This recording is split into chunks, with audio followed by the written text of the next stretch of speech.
Okay, we're going to get started. Please take your seat. Okay, so my name is Sally Sattel. I'm a resident scholar here, and I want to tell you, this is going to be a kind of long introduction, longer than I usually do. I'll tell you a few things about Amy Wax, Professor Amy Wax, whom I've known and learned from for well over a decade. Amy began her academic life as a scientist, graduating from Yale with a summa degree in molecular biophysics and biochemistry.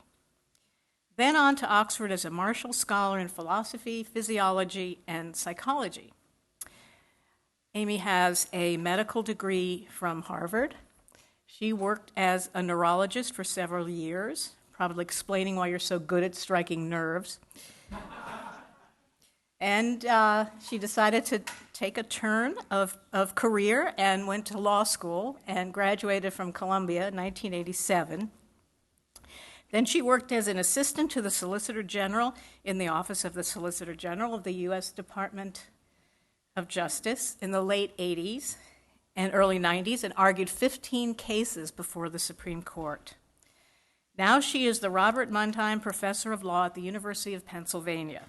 Her work addresses social welfare law and policy and labor markets and several other topics. She teaches civil procedure, remedies, conservative, political, and legal thought, and law and economics. Professor Wax is an outstanding teacher. Among her awards at Penn are the Harvey Levin Memorial Award for Teaching Excellence, and most recently, in 2015, she got the university-wide Lindback Award for Distinguished Teaching.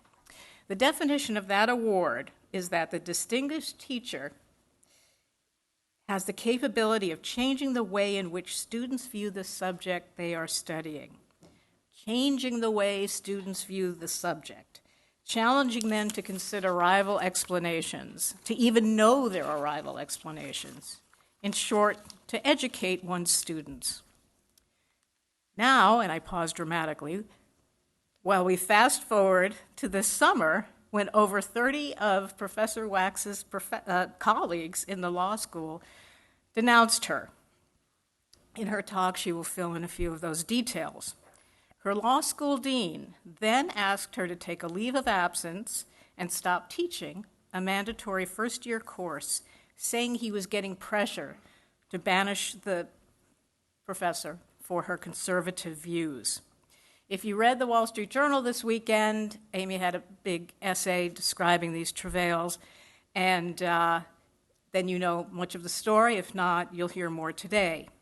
And maybe it's not so surprising, after all, that professors, unfortunately, increasingly are being treated that way as they let students accuse so many of racism, sexism, hate speech, xenophobia, and accept the legitimacy of concepts such as microaggressions, safe space, and the need to eliminate all hurtful and offensive ideas.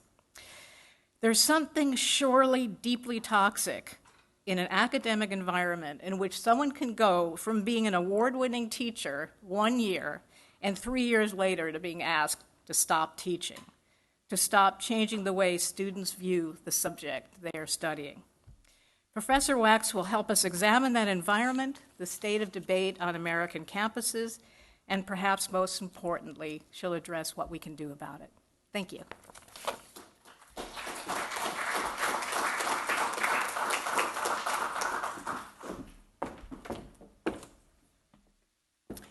Well, thank you very much for inviting me here. I've learned through experience, and certainly through recent experience, that the best part of any presentation is Q&A, because people like to hear the sound of their own voice. That includes me. So I will try to be brief as I can, and I will talk fast, as law professors do. My topic today is the atmosphere of free speech and inquiry on campuses. I want to hear your questions and views on this important topic because there is a crisis afoot, and my experience has taught me that. I will start with some recent events and then make some general observations about how we can deal and address these dismaying trends that I think we are all aware of. One thing I've learned from my recent experience is there is a big gap between rhetoric and reality. There's a lot of abstract and loose talk on campuses today and lip service paid to expansive notions of freedom of speech and welcoming for dissent. As far as I'm concerned, those pay-ins mean almost nothing until people are confronted with actual instances of opinions or speech they don't like. And that is the true test. That's where the hard part comes in. On August 9th, I published this op-ed with a San Diego law professor, Larry Alexander, and to be very clear, it was a bit of a dog days of summer throwaway, which is not to denigrate the points that we made. It was in the Philadelphia Inquirer, and it was called Paying the Price for the Breakdown of the Country's Bourgeois Culture. I will briefly summarize it here because you can read it online. It began by listing some of the ills afflicting American society. Too few Americans are qualified for the jobs available, or we should have added are willing to take them.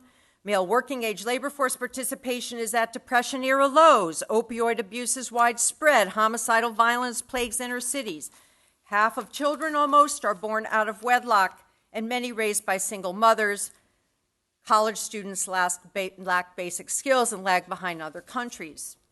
We then discussed the cultural script, a list of behavioral norms that was almost universally endorsed, although sometimes not followed, between the end of World War II and the mid-1960s. Get married before you have children, strive to stay married, get the education you need, work hard, avoid idleness, be a patriot, be neighborly, civic-minded, and charitable, avoid coarse language in public. I have gotten so much pushback on that, you would not believe it. Be respectful of authority, eschew substance abuse and crime. These norms defined adult responsibility, and we said that they were a major contributor to productivity. Certainly necessary, if not sufficient. Now this bourgeois culture, as a common set of norms, has broken down. And we attributed some of the pathologies we see today to that. Now, in what became perhaps the most controversial passage of our little op-ed, we pointed out that cultures are not strictly equal in terms of preparing people to be productive citizens in a modern technological society. And we enumerated examples of cultures less suited to achieve this. The Plains Indians, single-parent antisocial habits among some working-class whites, acting white rap culture of inner-city blacks, and anti-assimilation ideas that have become more prevalent among some immigrants. Our piece evoked immediate reaction. I must say that I was a bit blindsided from the media, the public, from academia, including groups at Penn and Penn Law. There were blog posts, newspaper commentaries, an avalanche. So I want to talk just a little bit about that response, which I think is emblematic of larger patterns bedeviling academia today, quite dismayingly. How should academic institutions, and especially law schools, deal with dissent, with opinions that are unpopular? And more broadly, how should we conduct political discourse? Now, this is complicated by the fact that universities today are dominated, very much dominated, by people from the left progressive end of the political spectrum. So the question really comes down to how should academia deal with opinions that depart from progressive beliefs? In my view, the answer is this, and this requires great self-discipline. The only really acceptable response is to take on those opinions on the merits, to explain in a reasoned way, using logic, evidence, and arguments why opinions are wrong. And of course, this is very important in law schools. It helps our students learn how to reason and think. Universities should not be politics. They should not be religion. And yet today, more and more they are. What we should not do in academia is to engage in unreasoned speech, hurling slurs and epithets, name-calling, vilification, mindless and casual labeling. And we should not condemn and denounce categorically without taking on the substance of claims. Yet all of these standards have been repeatedly violated at my home institution and at others. And students are the experts in violating these norms and precepts, and of course, the faculty and administrators let them get away with it. Now, it has been said that unreasoned slurs and condemnation are speech. They are just free speech. This is a nice heuristic point that is often made. My experience has caused me to rethink all of this. The unthinking embrace of free speech, utterances of any kind, anything goes, is too low a standard for the academic enterprise. You have a right to hurl these crude words, and we all know the litany: racist, sexist, hater, xenophobe. I'm not the world's expert on this litany, but I'm getting better at it. But that doesn't make it the right thing to do, because it doesn't inform, edify, and enlighten. And indeed, it has the opposite effect, because it terrifies, it stifles. These terms are showstoppers. So we need a higher standard. Now, I just want to say a few things about the specific responses to my Inquirer op-ed. A lot has happened. I can't give you all the gory details. But initially at my home institution and online, which is where a lot of this happens, there were statements condemning the piece and tarring it with that familiar litany of sins, right? Racism, white supremacy, it's hate speech, etc. This was followed by demands that I be removed from the classroom and from positions of authority, including academic committees. And to that part, I said, okay. Those demands continue to the present. As I reported in the Wall Street Journal last weekend, my dean did come to my office and ask me to stop teaching a mandatory first-year civil procedure course. He said it would be a good time. Please, he would like me to take a leave of absence next year. He explained he hoped my going away would quell controversy. He was getting a lot of pressure. He wouldn't tell me who he was getting the pressure from, but I could guess. When I suggested that he push back against these demands, he said, I am a pluralistic dean. I need to respond to all sides. I explained that responding to all sides doesn't mean banishing one side. I guess I was guilty of being sophistic there. He didn't seem to appreciate that, but I refused his request. He made it again in email. He didn't seem to understand the Me Too insight that when superiors ask inferiors to do stuff, it's hard to refuse. That didn't seem to cross his mind, but I did refuse. We've had a little bit of an exchange about this. I won't go into the gory details here. But the bottom line is that we clearly remembered this conversation differently. And that in itself is disconcerting. Now, there were some substantive responses to the piece. 5 of my colleagues wrote a piece in our school newspaper, effectively arguing that one should never praise an era, a benighted past era, because after all, we did praise the 50s. No, we did not praise the 60s. I think the quick answer to that is that past eras can contain good and bad. We can learn from the good while rejecting the bad. What else was gratifying? Well, we touched off a very interesting debate online, ordinary citizens weighing in on all sorts of blogs, commenting on comments and reports. Wonderful comments, some of which stick in my mind. Also, I received thousands of emails from all around the country, a few critical, but all respectful. And in fact, my Wall Street Journal piece has generated a new avalanche of emails, thousands. My inbox is a disaster area. I call them my Me Too emails because there are so many that recount these horrible experiences that people have had in academia of being hounded and accused of all sorts of nefarious things, the usual litany, often based on innocuous comments. I'll just give you one example.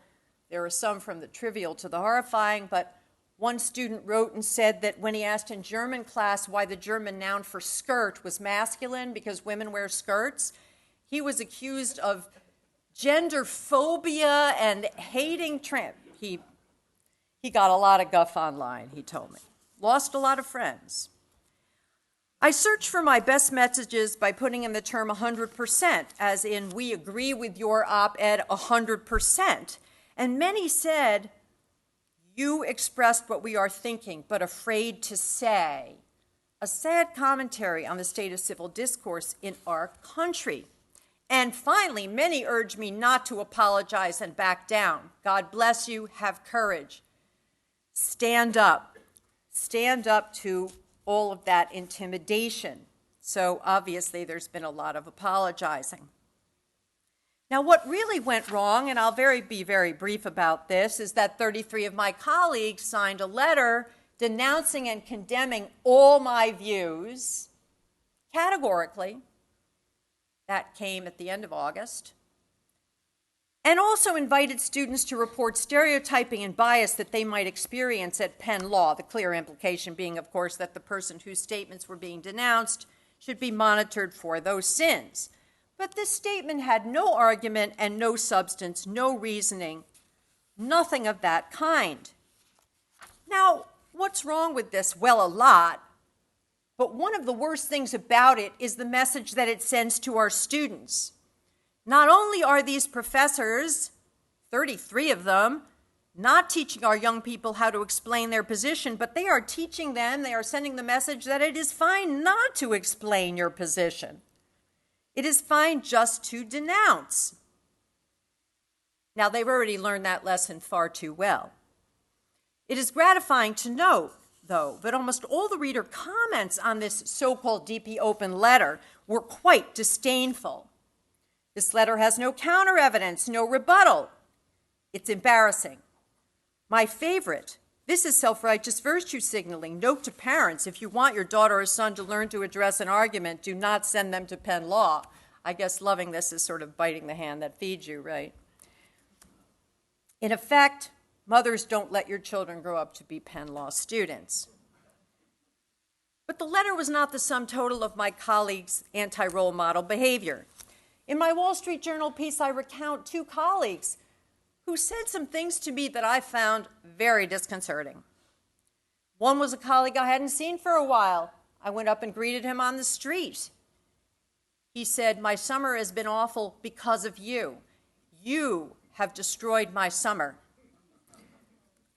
You have harmed, attacked, injured, and damaged our school, the students, the faculty." I recall this vividly.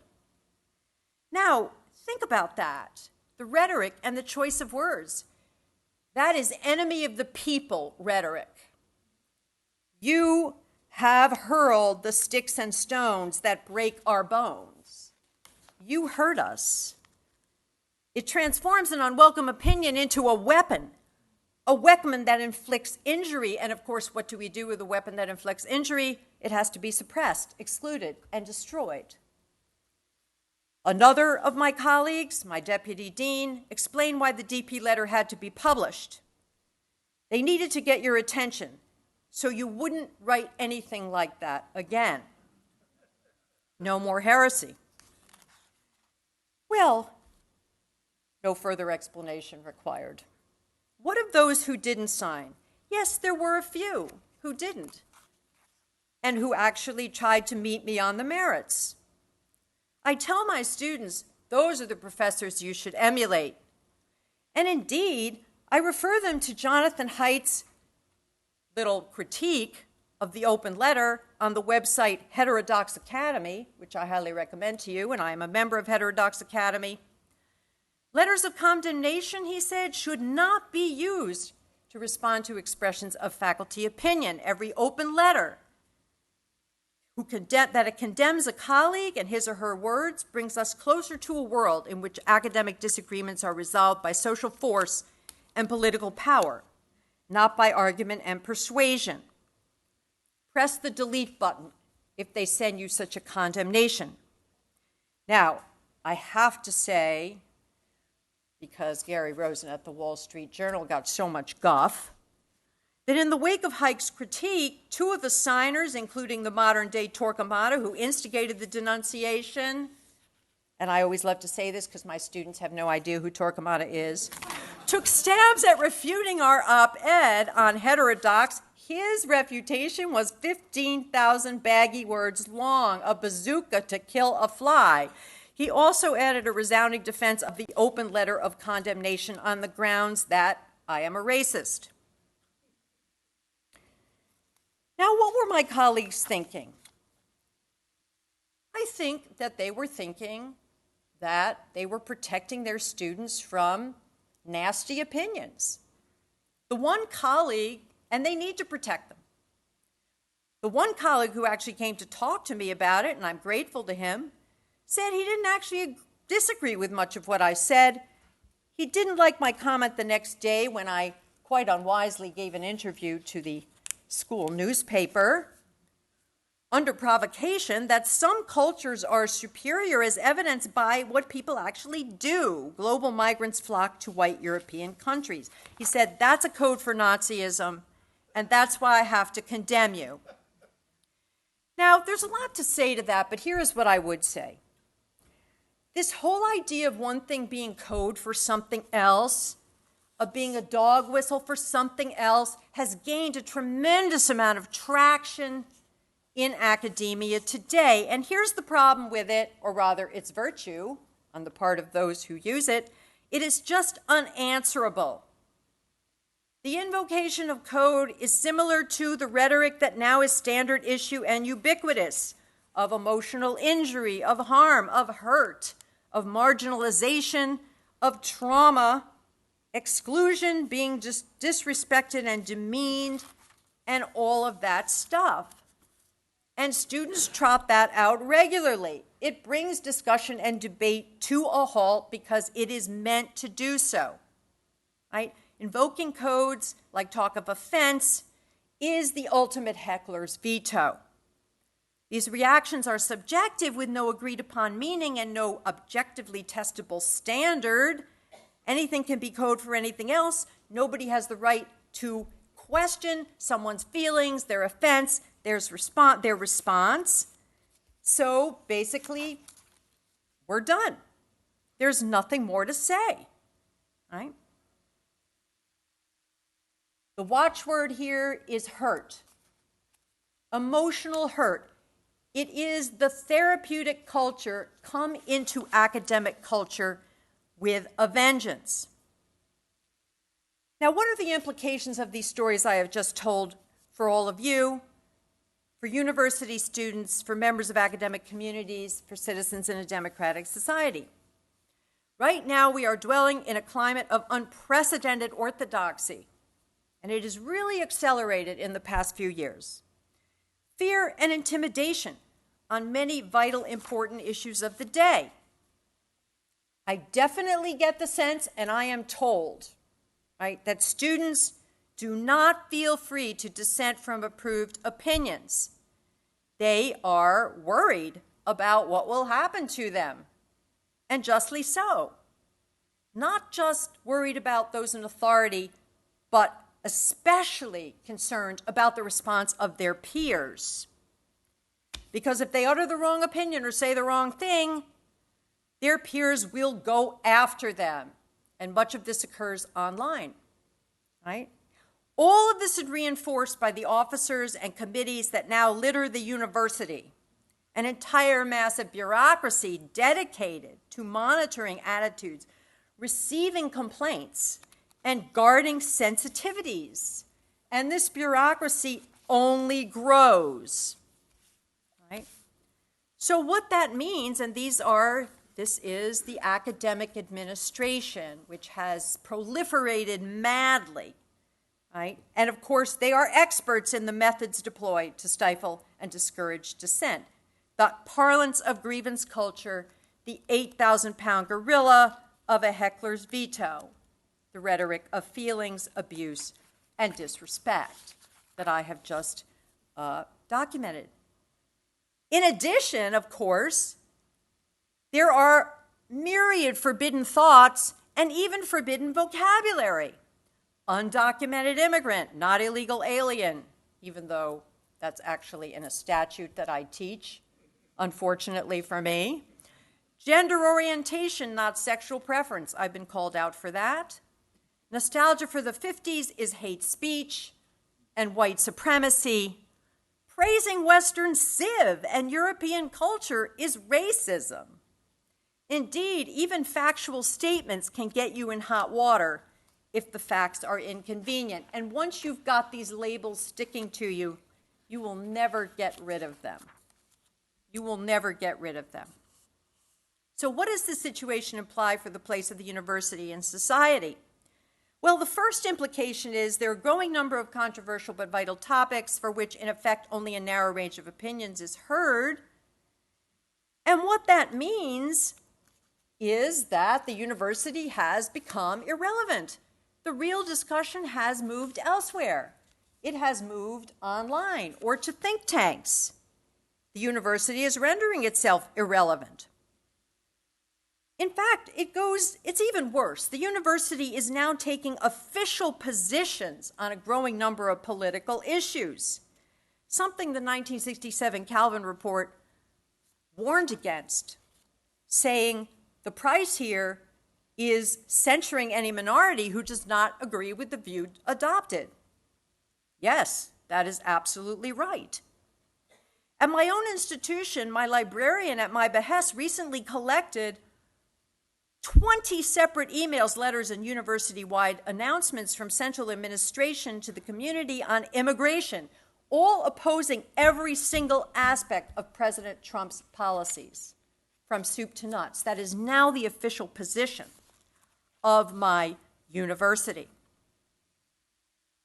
Finally, and maybe this is my most important point, and I cannot stress it enough, we have a situation in which victim groups, historic, self-defining, growing in number, have been given virtually absolute veto power over what can be thought and said in our universities. How do they exercise that power? By leveling a steady stream of accusations, once again, of racism, sexism, xenophobia, homophobia, white supremacy, emotional harm, and all those sins. And the rest of us just cower in fear before those accusations. We don't resist. We just give in. I was talking to Michael Strain earlier of AEI, and he was talking about how male economics professors have just thrown in the towel, resisting the feminization and the demands for equal representation in economics. So what should be done? Well, I can tell you the advice I give my students, right? First, be very afraid. Be cautious. You don't have tenure. I do. I'm sorry to say, you are not free to speak your mind. But you can still refrain from name-calling, slurring, labeling, and vilifying. Don't use these casual ism words. Nobody will fault you for that, or maybe they will. Understand that operating in a marketplace of ideas is bruising and it's hard work. It means you will sometimes be outraged. You will sometimes be upset. I'm upset all the time by the stuff I read. In a more practical vein, I recommend some rules of the road for pedagogy, some basic guidelines in the classroom, which I myself apply, and they have worked like a charm. First, no one can be heard to say, I'm offended. Everybody has permission to be offended. They just can't express it in those words. No one is allowed to accuse anyone else, inside or outside the classroom, dead or alive, of being racist, sexist, xenophobic, white supremacist, a hater, or to use any of those other common derisive labels. They are banished from our discourse. Third, no one may complain to outsiders about anything said in our class. If you plan to do that, don't take this course. Unfortunately, I cannot use that for my mandatory first-year course, but I can try. Finally, and this is maybe a little pie in the sky, I recommend that they try to befriend someone that they don't agree with. I know that's radical, because they might learn something. And I have in my Wall Street Journal piece a wonderful quote from Heather McDonald, and I'm just going to read it in closing because I like it so much. She says in National Review, what if the progressive analysis of inequality is wrong, and the cultural analysis, sort of like we tried to put forward in our op-ed, is closest to the truth? If confronting the need to change behavior is punishable hate speech, then it is hard to see how the country can resolve its social problems. Indeed, if we are not allowed to offer an alternative theory for anyone that is canonical, then how likely is it that our national problems can be solved? There is just too great a risk of being led astray by the received wisdom. Thank you.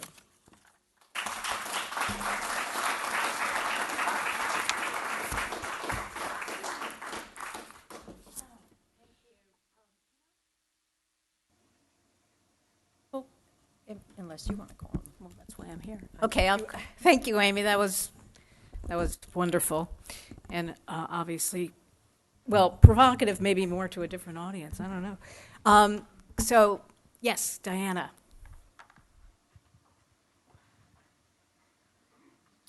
Stand here.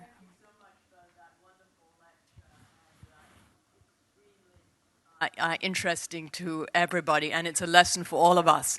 I was wondering if you've spoken to Professor Alan Kors about this, because in 1993 he defended a student against calling somebody or an expression of water buffalo, and he ended up writing a book with Harvey Silvergate called The Shadow University, The Betrayal of Liberty on America's Campus. So it's funny that these things should have both happened at the University of Pennsylvania.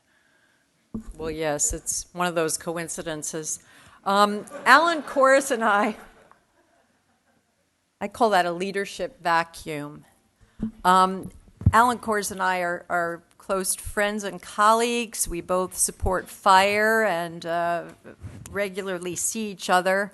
And we empathize and sympathize and do all of that stuff and compare notes. I think I'm glad you brought up Alan Kors, because one of the things that's happening in the university right now is that the old guard, which there are still a few genuine liberals left, but they're getting older and older by the day. Many of them are retiring. They're gone from the scene. At the law school, certainly, there are just a few people of that generation. And they at least offer a leavening influence, but they are being replaced by a completely new generation of which I despair. A generation that has been schooled at sites of indoctrination since day one, and here I am talking about K through 12 all the way through, and they really... Much of what I've said are colors they don't see. If you look at some of the Pew Research surveys recently, they are chilling, asking people of that generation, including highly educated people, what's more important to make people feel good and included and to be kind, and, you know, not that we would ever want to be the opposite, or to robustly debate the issues of the day and promote free speech. And more of them are choosing the former rather than the latter. And as I was pointing out earlier, the gender divide is stark. There didn't used to be as much of a gender divide in support for robust and wide open debate 10, 20, 30 years ago. Now it is widening dramatically, and I consider that to be very, very ominous and disappointing. Thank you. Yeah, I'll just call on people from here. This gentleman?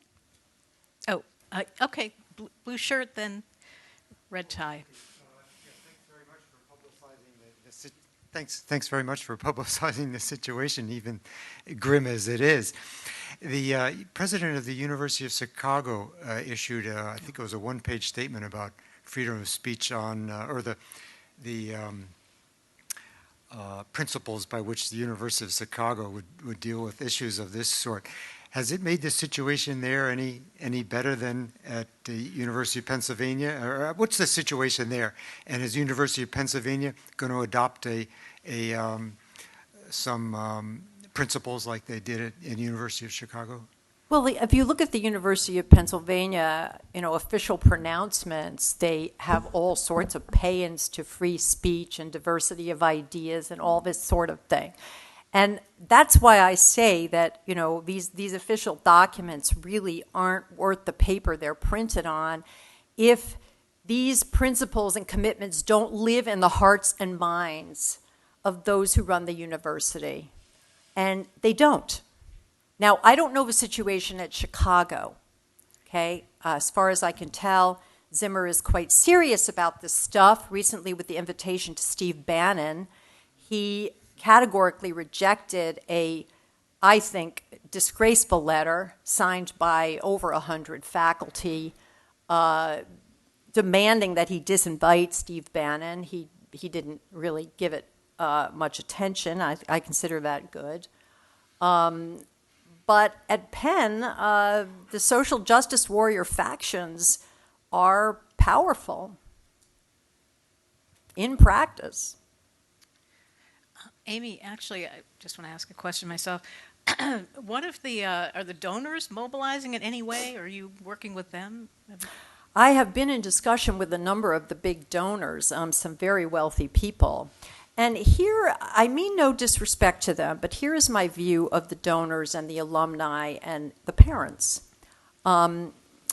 They have not really stepped up to take action in this arena. Now, why is that? As I say to people, if little Caitlin gets into Harvard and then little Caitlin gets out of Harvard, that's pretty much all they care about. I mean, they just don't care that much what happens while little Caitlin is at Harvard. And I mean, that's maybe a little bit mean to say, but that has been my experience. Right? Now, Brian Kaplan at GMU just wrote a really brilliant book. It's called The Case Against Education. And I reviewed that book in manuscript. And what he says is, the university has become the most expensive, elaborate, massive human resources sorting system in human history. The most important thing is whether you get into school and the fact that you have enough gumption and stick-to-itiveness to get out. I don't think there's much incentive in society right now to look hard at what people are actually learning. I don't see that incentive operating. I don't see alumni and parents and donors really stepping up to discipline the degeneration of the quality of our pedagogy and education. Red tie? Gerald Chandler here. You Chandler. said that you were surprised by what happened to you. My question is why. We've read a book by Laura Kipnis, how she was surprised by what happened to her. We've read a book by Charles Murray, where he was surprised by what happened to her. We've all known this has been going on for a long time. So why were you surprised? Well, I think I was surprised because the op-ed was published on August 9th, when academics are not paying much attention. And I actually didn't know that many people read the Philadelphia Inquirer. So that was the main locus of surprise. I think, I'm very naive in a way. I thought a lot of what we said was just common sense and beyond peradventure, but I have now wised up, and I realize that common sense is very threatening in many ways to, the Marxist mentality that is seeking the long march through our institutions. I know that's perhaps inflammatory rhetoric, but I do think that is what is going on. Yes, sir. Yeah. John Soliday, independent economist. What behavioral norms are your critics suggesting that it would improve productivity? Because that's how this thing started. And then, related, might little Caitlin have a problem after Harvard of getting a job that needs higher productivity? Well, I think those are two separate issues. I mean, Caitlin comes most likely from a very well-off, intact family. She's been pretty well socialized. She's been read to every day of her life. She's, got a lot of human capital, and all that Harvard is doing is recognizing that and then sending her on to Goldman Sachs, where her human capital will be come into play. Now, there is, yes, I think, a product of declining productivity. If you know Charles Murray's work, he tells us that there has been a divergence between the top half of society in terms of human capital production and family structure and habits of mind and behavior, and the lower half of society. But I think what academics believe, many of them on the left, is that behavior doesn't matter. I know that sounds simple-minded, but really it comes down to that. That what determines whether people are well off, are healthy, are wealthy, are productive, whether their neighborhoods are safe, crime-free, whether things work or don't, is these structures. It's all external conditions that create the good life. It's not a bottom-up phenomenon. It is a top-down phenomenon. Structures determine behavior. Behavior does not determine structures. That's a very simple-minded, but I think not inaccurate account of what they believe. Yellow, forgive me for calling on you by your attire, yellow shirt. David Jimenez from AI, thank you for joining us. My broad question is, on the one hand, you're using the language referring to kind of the Marxist and left progressive intentions of many faculty administrators. At the same time, many of these elite schools like Penn or the places many of us have attended are very adamant about trying to get their graduates into Silicon Valley, Wall Street, consulting, and so on and so forth. So could you maybe talk about the discrepancy between, on the one hand, the language of revolution that many of these faculty and administrator students assume, and the fact that they're actually fairly comfortable operating within our late capitalist framework? And I suppose then to ask, is what we're dealing with here really a continuity of the left in its historic sense, if class plays almost no role in the driving forces of what these students are talking about? Well, I'll take the latter first. I mean, I really, I'm not a Marxist theoretician and all of that. I would only say that the deliberate avoidance of talking about class is one of those strange paradoxes and odd inconsistencies of the left, of which there are many, many.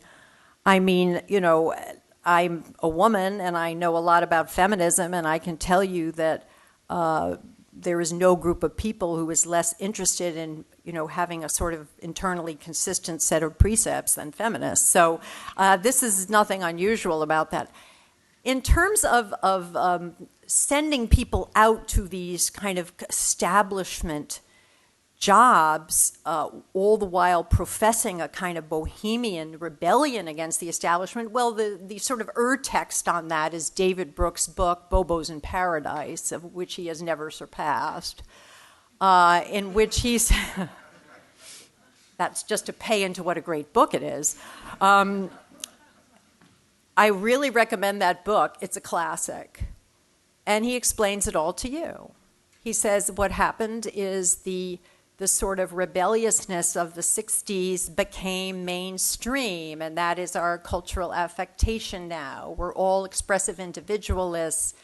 We're self-creators. We're going our own way. We don't respect tradition, custom, restraints, and all of that. That's all just really boring stuff. And it's interesting because it's relevant to our op-ed.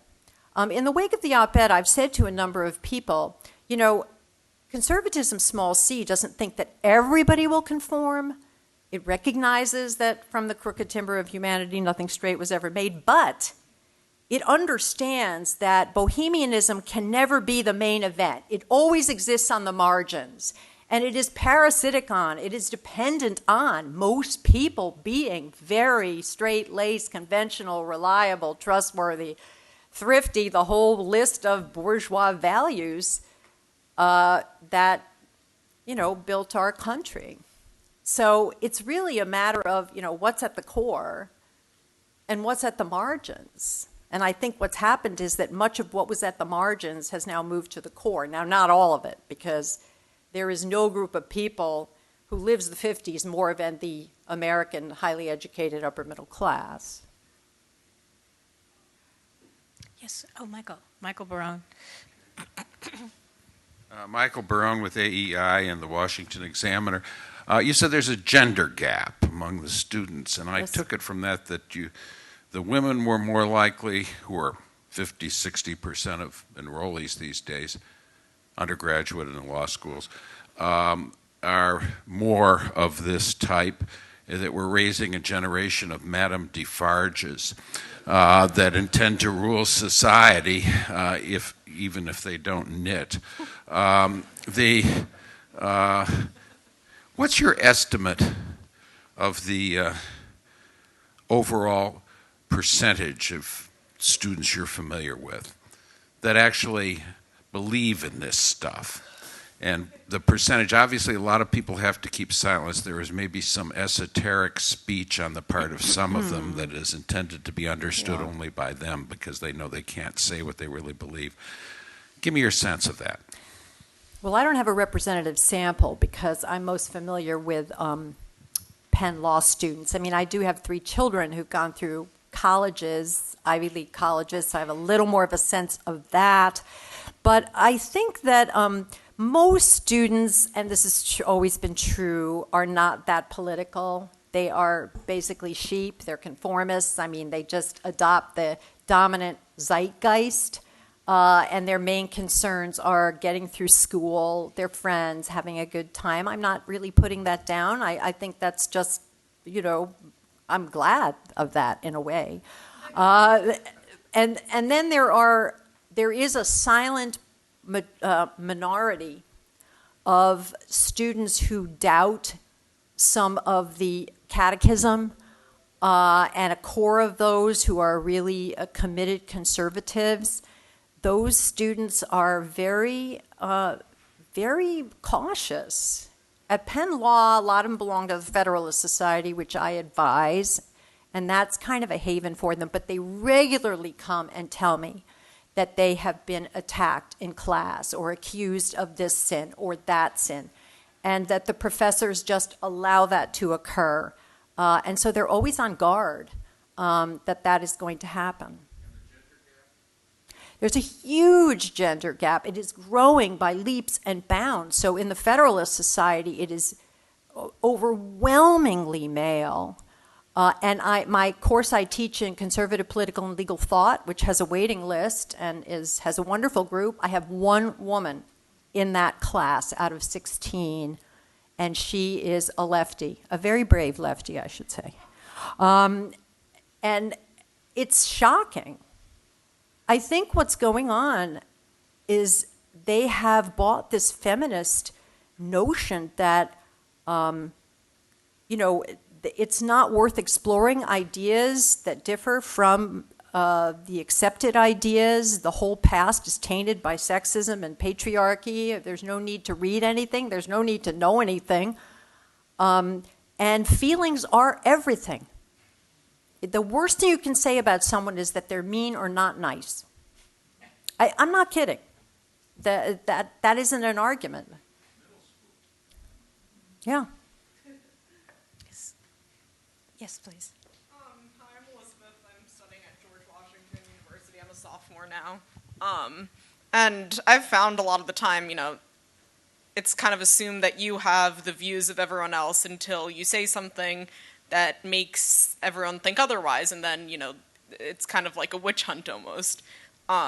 And I enjoy hearing views that are not close to my own, and I enjoy learning from other people, but that's a very one-sided learning process that happens, and I've found it's sometimes helpful to go to professors' office hours, but then I get questions like, who did you vote for? I don't know why that's relevant to the conversation I'm having with them, but how do you continue a conversation and keep the bias out of it? Or, how do I allow other classmates to have conversations that could be more effective? Put them on the defensive. So I'll tell you an anecdote of something that happened to me that worked very well, and I teach my students to do this, and they tell me that it actually is fairly effective. Not 100% because they're surrounded by, the type of people that you're talking about. But I was at the University of Chicago Law School talking to the Federalist Society about what is happening to the family and why.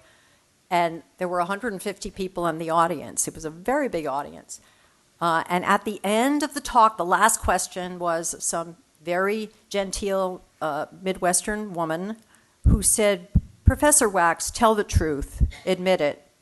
You're advocating for white supremacy."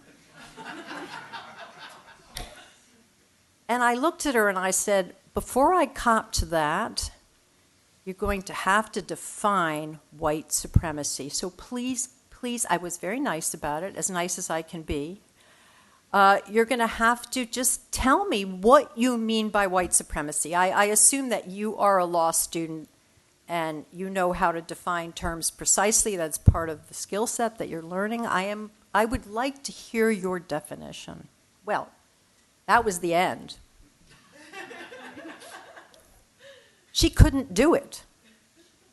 And I think the students were agog that I had dared to ask her that. But why not? And it just shut her down. And afterwards, the students, some of the women came up and said, "Wow, I'm going to try that next time." Yes, sir. Hi, thank you, Dr. Wax, for a very courageous statement, in my opinion. Years ago, I read the book by Alan Bloom, The Closing of the American Mind, and he talks really a lot about how students didn't have really the ability or didn't want to try and judge right from wrong. He relates an anecdote in his classroom where he gives certain examples and asks the students to make a judgment. Finally, he gets to cannibalism, and he asks them, is that right or wrong? Have we gotten to the point where the American mind is now closed? He used the progressive tense, the closing of the American mind. And he tried to force the students to determine, to make judgments on what is right and what is wrong. It just seems now, based on what you described, he would argue that there's really no way for people, for the left particularly, they're not judging right and wrong. They're just judging based on feelings, as you said, completely subjective, and of course what they consider to be orthodoxy in their own view. Well, right. And I mean, there's a certain amount of that is irreducible. Jonathan Haidt talks about moral dumbfounding. There are certain precepts and commitments that we have that are sometimes hard to justify. But even before we get to these normative judgments, I find that the students are deficient in marshaling arguments, using evidence, arguing pro and con for even the most humble propositions. A lot of it is that our education system really is failing. Progressive education, the great whipping boy or girl, has, I think, done a real number on the ability of students to think. Their ability to think through problems is deficient. The second problem is they don't have a storehouse of knowledge. They are not erudite. They are not learned. They don't read. That is a big, big difference from when I was coming through. And there is a huge gender divide on that, too. There is a British literature, a guy named Richard Lynn, a number of papers where he shows that net of education, men know far more than women know about every subject, including feminine subjects. net of fashion. Fashion is the only one where women know more. And I would say my guess is that, of course, no one in their right mind in sociology would do that study today if they thought they would get the wrong result. But my guess is that that gap is growing. Right? The autodidacts that I know among young students, among law students, among undergraduates that I know, the ones who are the polymaths, who have comprehensive knowledge, who are curious and searching, they're all guys. Yes, ma'am. We have dumbed down our women. It's very upsetting to me. Linda Greenberg. One of the things that Brian Kaplan talked about in his new book was tribalism. Yes. And how people, groups today tend to identify with a tribe, let's say a family, women, men, or whatever the terms are going to be, and that this is really a cop-out, and really they lose their identity because it's not, this is who I am, it's I'm part of this group. And that in itself creates a problem in terms of thinking through things, because you never really feel that responsibility to defend what you're saying or explain it, because you just have to say, I'm part of this group. And it's Right. a problem. I think it makes it worse. I wouldn't, identify it as the sort of source of all the trends that I'm talking about, but I think they absolutely, this tribalism, what I would call identitarian politics, identity, this obsession with identity does make people stupider because they just adopt the set of notions and beliefs that the group requires and expects, and there's no need to rethink all of those from first principles. And it has a cult-like quality to it. We were talking earlier, Ryan Streeter and I, about what is producing this attraction to these cult-like groups, this tribalist impulse, and I think there are a lot of causes, but I attribute it to the shrinking of the family. People don't have the cousins, the uncles, the in-laws, that whole structure, and they're kind of lonely and very dissociated. I actually, maybe this is my bugaboo, but I think the hookup culture is really driven. I mean, it would drive me into a cult. The notion of, just having sex with people you hardly know and then having them ghost you on a regular basis, I find very, very frightening. I just think there's a lot of things happening in the culture that are driving people into identity groups. Yeah, Amy, to me, one of the most pernicious aspects of this is the not only tolerance, but you're asked who you vote for. In some sense, almost, buying into this of the faculty.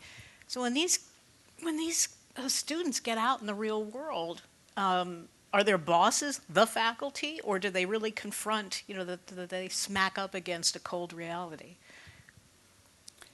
Well, I mean, one of the trends, the disconcerting trends recently, is that business has become, big business has become politically correct. Thiel, Peter Thiel, I guess his name is, in the same issue of the Wall Street Journal that my piece appeared in, said, I'm getting out of Silicon Valley because it is so oppressively monotonic. I think small business, I recently saw some data that, sort of business that deals with ideas and concepts and notions like what goes on in most of the businesses that, elite students will go into, they lean very far left. There is a kind of conformity there. I think in part they're making a deal with the government, get off our backs, we're going to be politically correct, so don't bug us, let us have a free hand. Right? Small businesses that are more traditional businesses tend to lean more right, but that's not where these graduates are going. Yeah, but you did say Goldman Sachs, and obviously you're in a law school, so law firms, and Right. again, maybe things have changed there in terms of the culture, but those are just hard driving, demanding environments. It seemed, I Yes, thought. they are bottom line environments. So the buck does stop eventually. But that produces, I think, a lot of stress and tension. It produces a lot of accusations of discrimination, I'll tell you that, because, you know, not all people perform equally. Oh, yes, sir. Darius Brown with AEI. A lot of your argument is centered around the sort of closed-mindedness of the liberal side, the left, if you will. And to me, part of the reason that's so visible is because the left has power in the discourse. But that doesn't absolve the right of also having certain closed-mindedness. So I was wondering if I could challenge you to think about, hopefully when the right comes to be heard more and comes to be seen as more legitimate in the discourse, what values and views and opinions could the right be more open to? Mm-hmm. Well, first of all, I do truly think, and maybe it's just the environment that I'm in, that the right is, and maybe because they're in the minority in my milieu, is more open-minded than the left. I recently saw some other data about asking young people from the right and the left, you know, did you ever defriend someone for their political views? Did you ever drop a friend because of their political views? And the people on the left are many times more likely to do that than on the right. So that survey, I forget the source of it, confirms me in my observations. However, I am told by one of my colleagues who comes from Texas, whose father's an oil man, that in the bastions of red state America, there is a lot of intolerance. On what issues can the right be more tolerant? I mean, I think tolerance is this kind of meta phenomenon, right, where you hold your views, you truly do believe you're right, but the question is, you know, how adamantly do you believe you're right, and how courtly and you know, polite are you to people who don't hold your beliefs? That's the real question. You don't have to love them or embrace them. I think conservatives understand what I call the declension of approval and disapproval a lot better. They believe in things like grudging tolerance. Whereas with the left, it's either, you know, it's wonderful, you embrace it 100%, or you put it in jail. You know, I mean, there's no such thing as grudging tolerance, sort of distancing yourself from something that you find slightly distasteful, but you know that it exists. So it's a different style. I think it's a different personal style, it's a different intellectual style for true conservatives, small c. You know, so I mean, there are other ilks of conservative, I suppose. Anyone else? I guess we can end a little early, but Amy, thank you for a fabulous talk, and thank you all for great questions and a great conversation.